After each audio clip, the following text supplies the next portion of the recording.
And a very good morning to you. Welcome to our bird notes for this Sunday, this snowy Sunday, and there's nothing for it but to talk about the snowbird, or snowbirds.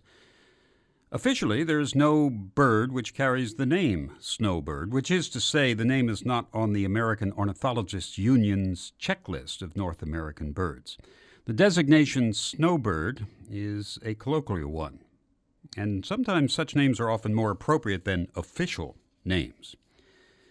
The golden slippered snowy egret does not really come under consideration here, since the snowy refers only to its plumage, for which it suffered greatly many years ago. It is also very much a summer bird. The snowy owl comes closer to what we're getting at, since it is a bird of the Arctic expanses and is white, like its habitat. Likewise, the snow goose is white, with black wings, and it nests in Canada and winters here. But it is two smaller birds that are often tagged with the name snowbird. Both are in the finch family, that is related to sparrows. One is the junco, what we used to call the slate-colored junco, now known as the northern junco, parentheses, dark-eyed, close parentheses. However it is known, it is a familiar winter visitor in our area.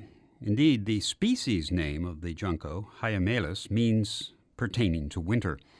These juncos, coming as they do with winter, have been called snowbirds, I think in part because they're very obvious against the snow, with the males being mostly slate gray with white outer tail feathers that are very obvious as the birds flit around in the underbrush and at bird feeders. But the name snowbird is probably best given to the snow bunting. Here is a snowbird in all senses of the word. It is a bird of the far north, nesting in the Arctic tundras, and when it does come south for the winter, from Greenland's icy mountains, to borrow a phrase, it rarely ventures beyond our northern states. So it is an unlikely visitor in our area and a treat for us to see one. Snow is in the snow bunting's every name, in whatever language. In Dutch it is the Sneeuwkors, in German Schneehammer, in Swedish Snowspart, for example. The scientific name includes the species name nivalis, which refers to snow. And further, the bird shows more white than any other songbird, in winter and in summer. And the snow bunting, by this definition, is the definitive snowbird. It seems to enjoy snow, and indeed, even to be snow. Flocks of these birds drifting over the fields look and act like snowflakes. Another of its colloquial names is snowflake, as a matter of fact.